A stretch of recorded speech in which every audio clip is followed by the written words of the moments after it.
Genetics का तो start किया था, तो उसमें से बेसिक्स इन्फॉर्मेशन हम जान चुके हैं। उसके बाद ये मेंडल ने 7 कंट्रास्टिंग ट्रेट्स बताई थी पी प्लांट में, उसकी हाइट के बारे में, फ्लावर के बारे में, पोड और सीड के बारे में। ये तो सब बच्चों को मालूम है, इसलिए इसको खुद ही देख लीजिएगा। आगे ये फ्लावर मेटिंग है, मैं थोड़ा सा बताऊंगा इसके बारे में, फिर हमें खुद ये पता चल जाएगा F1 जनरेशन किसे कहते हैं, F2 जनरेशन किसे कहते हैं, फ्लावर मेटिंग कैसे करते हैं। सबसे पहले उसने 2 पी प्लांट लिए, ठीक है। ये बाइसेक्सुअल होते हैं, ठीक है। इनमें ओवरी भी होती है, इसमें स्टेमन भी होता है, ठीक है।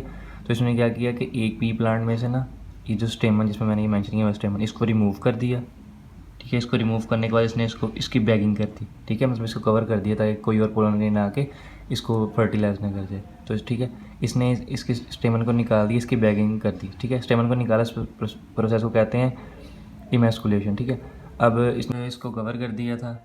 अब उसने क्या किया, इसमें जो बने थे ना पोलन ग्रेन्स, इसने वो उठा के इधर डाल दिए, ठीक है। बाद में फिर रीबैगिंग कर दी, इसको बैगिंग दोबारा कर दी, इसको रीबैगिंग करते हैं, ठीक है। अब इसके जो सीड बनेंगे ना, स्टेमन इसको वो फीमेल की तरह ट्रीट करेगा ना, जाहिर सी बात जब उसने स्टेमन निकाल दी, इधर सिर्फ ओवरी रहेगी तो इसको फीमेल की तरह ट्रीट करेगा, ठीक है। अब इसमें जो पोलन ये जो बने थे ना सीड्स या सीड्स बने थे जो, ठीक है, इसने इसको फील्ड में उगाया, ठीक है।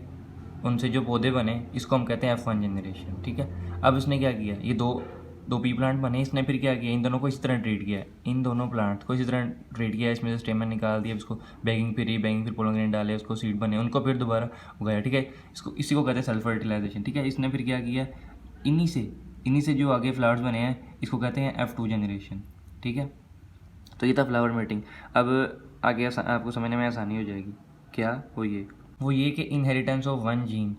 अब मेंडल तो ये नहीं कर सकता था कि हाइट भी, मतलब एक ही बार हाइट को भी पढ़ी जाए, फिर सीड शेप, सीड कलर, फिर पोड शेप, पोड कलर, फिर फ्लावर कलर, फ्लावर हाइट। इसलिए इसने क्या किया, इनहेरिटेंस ऑफ वन जीन, इसका मतलब है कि इसने सिर्फ एक वक्त में एक ही चीज़ इसको लेकर चलाई। इधर मैंने हाइट डिस्कस किया तो देख लें हाइट, ठीक है। उसने उसने क्या कहा था, यहाँ तो हाइट टॉल होगी या डवाफ होगी, ठीक है। इसने इन दोनों का मेट करवाया, ठीक है। ये दोनों सेम है तो इसका एक गेमेट बनेगा, ठीक है, टी। ये दोनों सेम है, इसका टी बना, ठीक है। हाइट वन, इन दोनों को मेट करवाया तो ये हमारे पास क्या बना, टी। मतलब उसने जब एक टॉल और एक डवार्फ प्लांट का मेट करवाया तो हमारे पास क्या बने, F1 जनरेशन को कहते हैं इसको, F1 जनरेशन कहते हैं इसको। और क्या, ये सारे टाल बने थे, ठीक है, आल टाल, ठीक है। फिर इसने क्या किया, इसी F1 जनरेशन का सेल्फ फर्टिलाइजेशन करवाई, ठीक है। वो मैंने इस तरह लिखा हुआ है, इसके 2 गमेट्स बनेंगे ना, टी और टी, ठीक है। इसका इसी के साथ करवाया, टी और टी के साथ, ठीक है।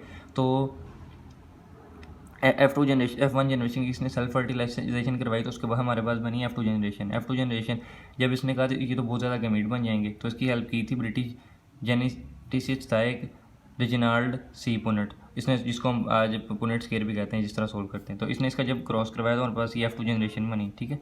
अब F2 जनरेशन की फिनोटिपिक रेशियो, जीनोटिपिक रेशियो वो भी डिस्कस करते हैं। तो उसे हमारे पास बना था ये, ठीक है। ये टॉल है, ये भी टॉल है, ये भी टॉल है, और ये है डवार्फ। तो देखने में कैसे 3 टॉल हैं, एक डवार्फ है, तो इसको कहते हैं फिनोटिपिक रेशियो, ठीक है। जीनोटिपिक रेशियो क्या होती है, ये होमोजाइगस, ये होमोजाइगस, ये हेट्रोजाइगस, ये भी हेट्रोजाइगस। तो ये दो सेम होंगे, ये होमोजाइगस हैं, ये तीनों टॉल, लेकिन इनका जेनेटिक मेकअप डिफरेंट है। तो ये टॉल, ये भी टॉल, ये स्मॉल, मतलब 1:2:1 बने हमारे पास, ठीक है। टेस्ट क्रॉस क्या होता है, टेस्ट क्रॉस क्या होता है, हमने ये डिस्कस किया। टॉल टॉल का हमारा हमने क्रॉस कराया था डवार्फ के साथ, ठीक है। इधर से टी आया सिर्फ और इधर से टी आया सिर्फ, हमारे पास ये बन गया, ठीक है। गैमेट एक ही गैमेट बना, ठीक है। फिर हमने क्या किया था, इनकी सेल्फ फर्टिलाइजेशन करवाई थी, टी, ठीक है। इन दोनों को किया तो हमारे पास क्या बना, ये बना, ठीक है। इन दोनों से ये बना, और हमारे पास बना था ये, ठीक है। ये जो ऊपर मेंशन भी है ये मैंने, तो ये हमारे पास क्या बना था, एक टॉल, मतलब 3 टॉल बने थे और एक डवार्फ बना था। ये मैंने बस वैसे बताया, टेस्ट क्लोज क्या होता है मेनली वो बताने लगा हूँ, ठीक है। अब ये जो हमारे पास टेस्ट क्लोज से दरअसल हमें पता क्या चलेगा, अगर आपके पास, अगर आप कहीं देखें पी का पौधा है तो हमें जानना है कि वो होमोजाइगस टॉल है या हेट्रोजाइगस टॉल है, ठीक है। होमोजाइगस टॉल है या हेट्रोजाइगस टॉल है, तो टेस्ट क्लोज फाइंड करने के लिए पता चलता है। अगर हमने पता लगवाना है कि वो होमोजाइगस टॉल है, ठीक है, तो हमने क्या करवाना है, इसका क्रॉस करवा देना है रिसेसिव पेरेंट के साथ, ठीक है। पेरेंट तो इसके पेरेंट्स तो ये हैं, लेकिन इसका पेरेंट करवाना है हमने इसके साथ, ठीक है, रिसेसिव पेरेंट के साथ। तो ये अगर हम करवाएंगे तो ये 2 टी सेम है तो एक टी लेंगे क्रॉस, ये 2 टी सेम है तो एक ये टी लेंगे, ठीक है। तो टी क्रॉस टी इसका ये बनेगा। ठीक है। तो इसका मतलब ये बना ये हेटेरोजाइगस टॉल है, ठीक है। अगर हमें जानना है कि हमें ये जानना है ना कि कौन से होमोजाइगस टॉल हैं, कौन से हेटेरोजाइगस टॉल हैं, ठीक है। ये तो हाइड और इसको नहीं देखेंगे हम, ठीक है। इसका क्रॉस करवाया हमने रिसेसिव पेरेंट के साथ, ठीक है। इसके साथ ये टॉल है और ये टॉल है, ठीक है। ये होमोजाइगस है, ये हेटेरोजाइगस है। अगर तो होमोजाइगस टॉल थे ना, वो सारे के सारे टॉल होंगे। हेटेरोजाइगस के लिए क्या है, इसके दो गैमेट बनेंगे अलग अलग हैं, टी और टी इसका बनेगा। इसका क्रॉस करवाएंगे हम, ये दोनों कॉमन है मतलब सेम है, तो इसका टी करवाएंगे। ये टी के साथ टी मतलब उधर टॉल भी होंगे सारे और मतलब उनके साथ डवार भी होंगे, ठीक है। ये इसको इसके साथ, फिर इसको इसके साथ, मतलब अगर तो वहाँ पे टॉल के साथ डवार भी हैं तो हमें पता चल जाएगा ये हेटेरोजाइगस टॉल है, ठीक है।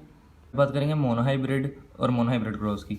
ये जो हमने फाइंड किया ना F1 जनरेशन में, ठीक है। ये टी हम एक हाइट देख रहे हैं ना, हम सिर्फ एक करेक्टर डिस्कस कर रहे हैं, ठीक है। उस करेक्टर में भी हम देख रहे हैं कि वो टॉल है कि स्मॉल है, तो इसको कहते हैं मोनोहाइब्रिड। हाइब्रिड कहते हैं ना दो चीज़ों को हाइब्रिड, दो चीज़ों को। हम टॉल और डवार्फ को देख रहे हैं, तो उसमें भी हम टॉल को देख रहे हैं, तो इसलिए इसको मोनोहाइब्रिड कह दिया। ये इसके मेटिंग से ये बन रहा है, तो उसको हम कहेंगे मोनोहाइब्रिड क्रॉस, ठीक है। ये मोनोहाइब्रिड और मोनोहाइब्रिड क्रॉस ये इनको कहते हैं, ठीक है। अब इनहेरिटेंस ऑफ वन कैरेक्टर्स के बाद इसने दो लॉज दिए, लॉज ऑफ डोमिनेंस और एक दूसरा लॉ हम बाद में डिस्कस करेंगे। लॉ ऑफ डोमिनेंस में क्या कहा इसने, ये जो कैरेक्टर होते हैं ना, ये डिस्क्रीट यूनिट्स होते हैं, ठीक है। इनको कंट्रोल करते हैं डिस्क्रीट यूनिट्स। आज तो हमें मालूम है कि उन डिस्क्रीट यूनिट्स को क्या कहते हैं, हमें पता है कि उनको जीन्स कहते हैं, लेकिन तब नहीं मालूम था उसको, तो उसने क्या नाम दे दिया उसको, फैक्टर्स। आज हमें मालूम है हम जीन्स कहते हैं उसको, ठीक है। फैक्टर्स अगर इन पेयर्स, पेयर मतलब जाहिर सी बात है 26 क्रोमोसोम मदर से आते हैं, 26 क्रोमोसोम फादर से आते हैं, तो ये फैक्टर्स अगर इन पेयर। उसके बाद क्या है, ये तीसरा लिखिए कि अगर डिसिमिलर पेयर है, ठीक है। अगर तो इसका मतलब ये है कि अगर एक हेटेरोजाइगस है ना, ठीक है, इसमें ये दोनों लड़ेंगे आपस में, मतलब जो डोमिनेट करेगा वो एक्सप्रेस होगा। अगर हमारे पास हो ही होमोजाइगस तो इनमें से तो आएगा ही टी सिर्फ, ठीक है। तो एक्सेप्शन क्या है लॉ ऑफ डोमिनेंस की, उसकी दो लॉ ऑफ डोमिनेंस जो मेंडल का फैसला है, इसमें इसकी दो एक्सेप्शंस हैं, ठीक है। इनकम्प्लीट डोमिनेंस और को डोमिनेंस।